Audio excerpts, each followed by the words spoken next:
Welcome back, Wisdom Walkers. Today I'm going to talk about a small action that I did that led to profound consequences.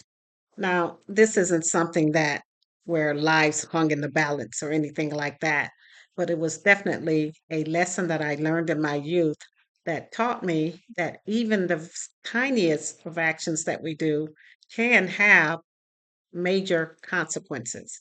So we'll talk about that and the lessons that I learned moving forward as a result of it all.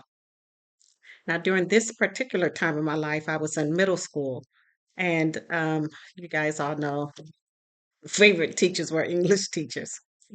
Okay. So we had just gotten back. Our class was able to go and see a play, a school play. So it was held in the auditorium.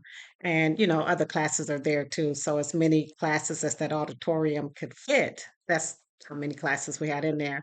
Now, our class sat up front. So we were able to really hear and see everything. And it was a really good play. On our way back to our class, at the end of the play, all the classes line up and we take our turn to go to our room with our homeroom teacher. Well, our homeroom teacher was walking at the end of the um, line, so she had students in front of her, and then she was, holding up the rear. So I got to the classroom, of course, before she did. I was in the front of the line. And you know what they say, the trouble with trouble is it starts out as fun. I wanted to pretend that I was the English teacher. So I was telling the other students that were near me, come on, you guys, I have the key. Let's get into the classroom. And of course didn't have a key, but I pretended to. And, back in the day, we used pens and pencils in classrooms, not computers and laptops and iPhones. So I took my pencil out and I put it in the keyhole and turned it, pretending to unlock the door. And the leg of that pencil broke in that keyhole. So I'm like, oh, geez. But you're thinking no big deal. The teacher come in and put her key in and everything will be okay. So, that didn't work out for me. The teacher eventually got up to the classroom and she was, quieting the students and telling us to, mind our manners and we'll be in our class shortly.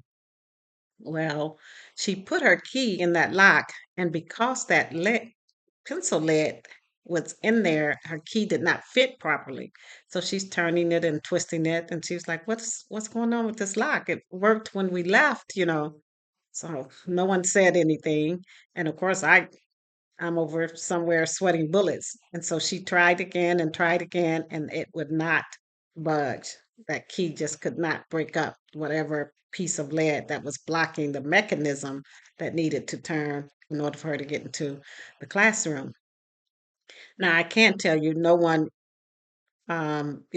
said that no one had said what I had done or, anything. Everyone was acting really surprised and no one could believe that the key didn't work. And probably the other students didn't realize that the, leg had even broken off, but I knew.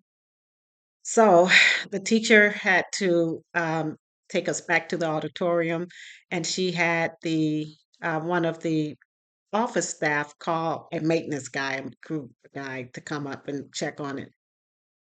And of course, he has the same set of keys that she has, and it didn't work. And he was like, "Well, how did you lock it leaving?" And that kind of thing. And she was like, "Well, from the inside as we're leaving, she just turned the lock like you normally do, and we left the classroom." So he couldn't figure it out. I mean, who's going to sit there and say, "Oh, someone must have been jingling with the lock and they put a pencil leg in it and broke off." No one's going to know that except the person that did it.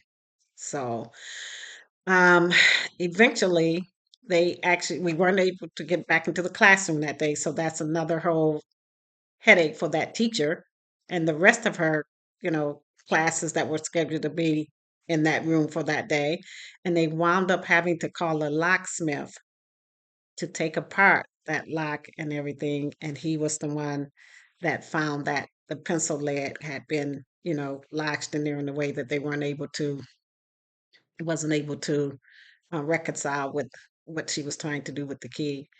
And remember now, this is a school day, so they had to, call the guy in and do all of that. And the rest of her classes had to be held in another location and all of that. And I did not feel good at all for the rest of that week. Now, did I feel bad enough to tell on myself? No, I didn't, because I was a uh, star student and I didn't want to tarnish my reputation or my what people had known me as. But I never would have imagined that my little action of pretending to be the teacher and pretending to have a key would cause such a huge, massive overhaul of everything that needed to be done. So at 11 or 12, because I was in middle school at this time, I did learn that all actions, no matter how small, can lead to big consequences, massive regret. And this was an English teacher, so it was one of my favorite teachers, and I just felt so bad. And, but I know this seems like a silly kind of lesson in the grand scheme of things, but when you think about it, it was like, wow. So maybe we need to think some things through. And again, the trouble with trouble is it starts out as fun. And of course, I couldn't have known that that would be the result of my actions.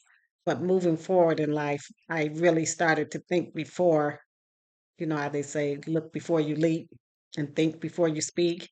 Those kinds of things really started to bring home lessons to me moving forward so that I knew, to just kind of pause and think things through and wonder about some of the what ifs. If I did this, what if this occurred? Or if I did that, what if that occurred?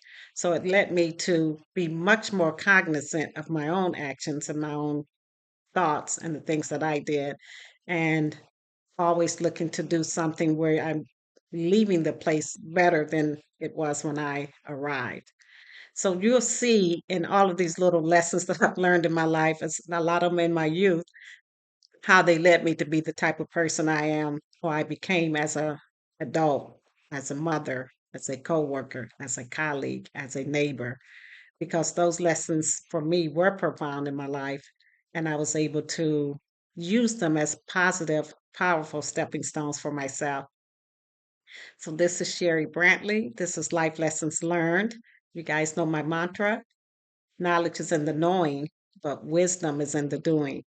And the learning of a lesson is the application of it. So we begin to apply the lessons that we've learned throughout our lives and other areas of our lives whenever it's applicable. So this one was kind of a short one. It's just one that I never forgot. I'll always remember. And for those of you who can think of some of your own small or what you thought were minor mistakes or just having fun and how that turned out to be major consequences as a result of that, please share some of those in the comments below. I would certainly love to hear them, see them, and I do respond to my comments.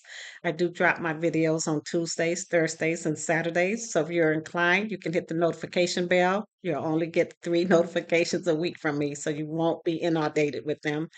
And if you're so inclined, please subscribe for more videos. I'd love to have new subscribers and new comments and new people to meet. I'll see you guys on the other side and by my wisdom walkers.